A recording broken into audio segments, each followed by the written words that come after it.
The flight had been smooth, the kind of ride where people leaned back, closed their eyes, and let the steady hum of the engines wash over them.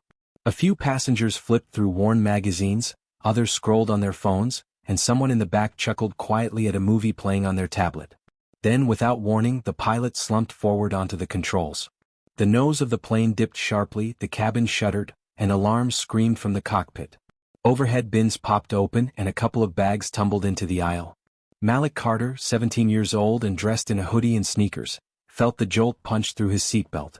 He was a high school senior from Atlanta heading to Denver with his mother, Vanessa Carter. There were maybe 10 other passengers on board this small commuter flight, not counting the crew. Malik had been halfway through a playlist, earbuds dangling around his neck now, when the plane lurched. For a split second he just stared ahead, trying to process what he'd seen. Then his gaze snapped to the cockpit. The pilot's body was slouched against the instrument panel, his face obscured by the brim of his cap. The co-pilot's seat was empty. This wasn't a big airliner, just a small regional craft with one pilot and one flight attendant. In the chaos, fragments of Malik's life bubbled up, uninvited.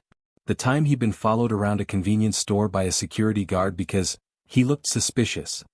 The time a teacher assumed he'd cheated because he'd scored too high on a math test. The time a neighbor had told his mom within his earshot, "Good thing he's good at basketball, he'll need it." Being underestimated was part of the background noise of his life. Now, in the middle of a crisis, he already knew no one would expect him to be the one to step forward. The cabin dissolved into panic.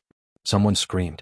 A woman across the aisle fumbled with her seatbelt, her hands shaking so hard she couldn't press the release.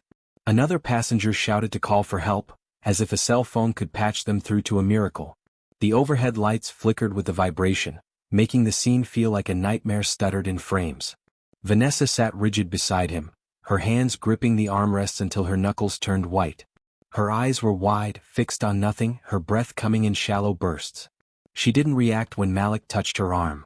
In front of them, the flight attendant, mid-40s, uniform slightly rumpled, was hunched over the radio panel, her voice trembling as she sent out repeated mayday calls. Static answered each time. She adjusted dials, pressed buttons harder than necessary, as if force could coax the ground to respond. Malik's eyes kept darting to the open cockpit door. The flashing red lights from the control panel lit the pilot's unmoving figure in an eerie strobe. No one else was moving toward him. The passengers were locked in their own bubbles of fear, heads down, hands gripping, some praying under their breath. His pulse hammered against his temples. He knew nothing about flying a real plane, but he also knew that staying in his seat meant waiting to die. The thought wasn't poetic or dramatic, it was blunt and simple. If no one took that seat, they were done. His chair felt suddenly too small, the air too heavy. He unbuckled his belt. A voice from behind barked, "Sit down, kid." Another voice, sharper, added, "Don't touch anything." Someone's hand grabbed at his arm, but he yanked free without looking back. Every step toward the cockpit felt like wading through water, slow and deliberate, but he kept moving, aware of the eyes burning into his back. The floor tilted slightly as the plane continued its lazy, dangerous drop. He reached the doorway and the flight attendant turned, startled, as if she'd forgotten anyone else could be this close to the pilot. Her mouth opened, but the panic in her eyes said enough. She had no plan. Malik stepped past her. The smell hit him first, hot metal, faint electrical burn, and something that reminded him of hospital rooms. The pilot was slumped heavily, his headset askew, his chest rising in shallow, uneven breaths. Malik gripped the man's shoulder and shook him hard. "Hey, can you hear me?" The pilot didn't stir, didn't even twitch. For a heartbeat, Malik stood frozen, the cockpit lights blinking at him like a foreign language. His other hand rose almost on instinct, fingers hovering inches above the yoke. The plastic was worn smooth from years of use, and he could feel the faint vibration of the engines through it. Behind him, the alarms wailed, passengers shouted, and somewhere deep in his gut a voice said there was no turning back now. Malik slid into the pilot's seat, the leather creaking under his weight, the vibrations of the engines humming through the frame and into his bones. The control panel stretched before him like the dashboard of another world, hundreds of dials, glowing screens, and switches with cryptic labels that seemed to taunt him with their complexity. His fingers hovered above them, unsure of where to even start. The yoke sat in front of him, heavier than it looked, its surface worn smooth by years of hands that actually knew what they were doing. Linda Harris, the flight attendant, planted herself just inside the cockpit doorway. She was mid-40s, hair slightly out of place, and wore the look of someone who'd been trained for emergencies but never imagined living one. She fumbled with the radio controls, her voice trembling as she called into the void, repeating "Mayday" over and over. Each pause after her words was filled with static, the silence stretching too long. Malik's mind felt split in two, one half frantically processing the chaos around him, the other rifling through distant memories of sitting in his uncle's living room, a game controller in his hands, trying to land virtual planes on a pixelated runway. His uncle had laughed at his overcorrections and shaky descents, telling him to relax. You gotta feel it, not fight it. It had been a game then, harmless. This was not a game. There was no pause button, no reset. From the passenger cabin came a low, grim voice. A businessman in his 60s, wearing a navy blazer and expensive watch, muttered loud enough for Malik to hear, "We're dead." Malik didn't look back, but the words lodged in his chest like a splinter.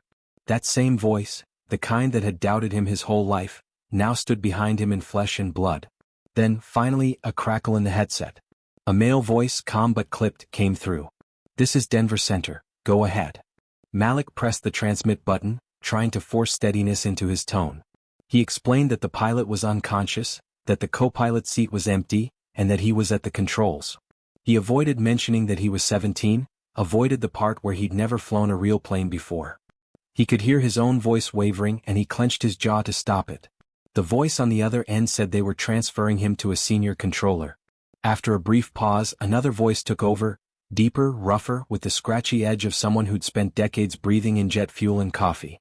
"This is Captain Ron Matthews, son. You're gonna tell me your current heading, altitude, and fuel." Malik scanned the panel, feeling the sweat bead on his forehead as his eyes jumped from gauge to gauge. He gave the numbers as best as he could, stumbling once when he wasn't sure which dial showed fuel in gallons and which in pounds. Ron didn't sugarcoat it. Every answer Malik gave was met with a follow-up question that felt like a test. "Confirm that. Are you sure? Read it again." He hadn't asked Malik his age, hadn't asked about anything personal, but Malik could feel the skepticism in every word. It was the same tone adults used when they'd already decided he was going to screw up. The plane shuddered without warning, a sharp pocket of turbulence tossing it sideways.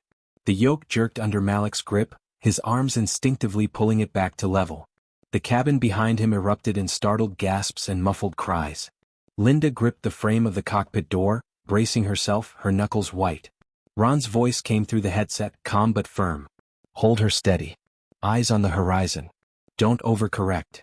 Malik tried to focus on the artificial horizon indicator, but the bouncing needles and rattling vibrations made his stomach churn. The plane dipped again, more sharply this time, and for a split second he felt the weightless drop in his gut, the kind you get on a roller coaster, except this wasn't a thrill ride and lives were hanging on his grip. His hands were slick with sweat, the yoke slipping slightly until he readjusted his grip. The turbulence wasn't letting up, and the nose of the plane dipped once more harder than before. The screams from the cabin spiked, someone shouting a prayer, someone else cursing.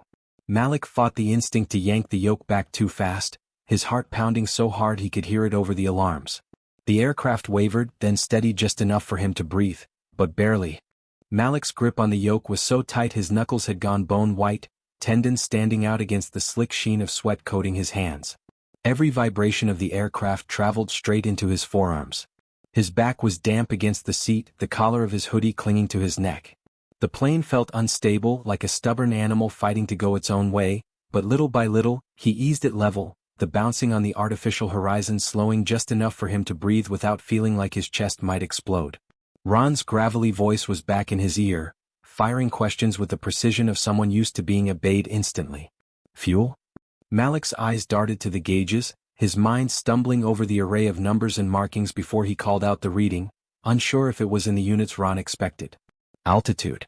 Another scramble of eyes and brain, scanning until he spotted the right dial. "Heading." That one took the longest. He'd always ignored compass readings in the simulator because the game just gave you a waypoint marker. Now there was no marker. But he found it, stammered out the answer, and braced for criticism. Instead of criticism came a pause and then the question, "Have you had any flight training?" Malik hesitated for a beat, then decided there was no point in lying. "No. Unless you count video games." The pause this time was shorter, followed by a low mutter that sounded suspiciously like a curse before Ron came back with, "All right, then listen harder than you've ever listened in your life. Somewhere behind him, over the constant whine of the engines and the occasional crackle of the radio, his mother's voice rang out. "You can do this, Malik." She sounded terrified but determined to project confidence. He didn't dare turn around. He had to keep every shred of focus on the instruments and the voice in his ear. He'd learned a long time ago how to tune out the noise when people doubted him. This was the same skill, just with much higher stakes. For a moment, unbidden, a memory intruded. Sitting cross-legged on the worn carpet of his uncle's living room, the glow of the TV washing over them. His uncle, controller in hand, was telling him, "Nobody's gonna hand you the controls, kid. You take them or you sit in the back and watch someone else screw it up." It had been about video games then, about confidence in general. Now, in the most literal sense, Malik had taken the controls, and if he failed it wouldn't just be his score on the line. A sudden drop in pitch from the engines pulled him back to the present. The altimeter needle was sliding downward faster than Ron had said was safe. The voice in his headset barked, "You're losing altitude too quickly, adjust your flaps." Malik's eyes landed on a lever to his left. He had a vague idea of what flaps did in the simulator: more drag, more lift, slower speed, but this wasn't a simulator. He hesitated, then pulled it partway, feeling the change in resistance as the wings began to respond. The descent slowed, but the nose wobbled in protest, forcing him to make constant micro-corrections. That was when movement in his peripheral vision caught his attention. A passenger was pushing forward from the cabin. Tall, broad-shouldered, maybe in his early 50s, with cropped gray hair. He was saying something about being a former Air Force mechanic, insisting he knew more about what to do. Linda tried to block him in the narrow aisle, but he leaned forward, one hand gripping the back of Malik's seat, eyes darting to the controls like he was about to take over. Malik's chest tightened. Not with fear but with a kind of hot, stubborn anger. This was the moment his uncle's voice had been talking about for years. If he let this man push him aside, there would be no getting the control back, and everything he'd managed so far could fall apart in seconds. Without looking away from the panel, his voice came out low and steady, carrying more authority than he'd ever felt before. "Sit down. I've got this." The tone caught the man off guard. He hesitated, glanced at Linda, then backed off, muttering under his breath as he retreated to his seat. The cabin behind Malik went silent except for the engines. No more yelling, no more side comments. Malik adjusted his headset, eyes flicking over the instruments again, aligning his focus with the sound of Ron breathing on the other end. When he spoke this time, his voice was calmer, stronger, almost unrecognizable to himself. "Tell me exactly what to do next," he said, "and I'll do it." Ron's voice crackled in Malik's headset, steady but urgent, telling him they wouldn't be going all the way to Denver. Colorado Springs had a regional airport closer by, fewer planes in the air, and a straight approach that would give him the best chance to put the aircraft down in one piece. Malik nodded instinctively, even though Ron couldn't see him, his eyes fixed on the instruments and the gray horizon beyond the windshield. The course adjustment was small but deliberate, the nose tilting just enough to bring the runway into the path ahead. The descent had to be long and slow, Ron said, so the plane wouldn't come in too steep or too fast. Malik's body ached from the constant pressure on the yoke. His hands were slick, his fingers trembling with the strain of making tiny corrections to keep the nose level in the restless air. Every pocket of turbulence was a reminder that the sky wasn't some calm, empty space. It was alive and unpredictable. Each bump rattled the cabin, and every time, Malik's heart jumped like it was trying to escape his chest. Linda had finally stopped pacing between the cockpit and the cabin. She strapped herself into the jump seat near the door, one hand gripping the armrest, the other clutching the edge of the bulkhead as if she could will the plane to obey. Her eyes stayed locked on Malik, unblinking, lips moving in silent prayer. She didn't try to speak to him now. Maybe she knew he couldn't afford to hear anything that wasn't Ron's voice. Halfway through the descent, Ron asked for another fuel reading. Malik scanned the gauges and felt his stomach knot. The numbers were lower than they should have been. He told Ron, and the pause before the response felt longer than it should. Then Ron's tone shifted, tighter, more urgent. They would have to bring the plane down faster than planned. That meant less time to adjust and line up perfectly. Less time to think. On the ground, emergency crews were already moving. Ron described the scene to Malik. Fire trucks and ambulances lining the runway, their lights ready to guide him in, their crews prepared for the worst. Then Ron gave him something unexpected.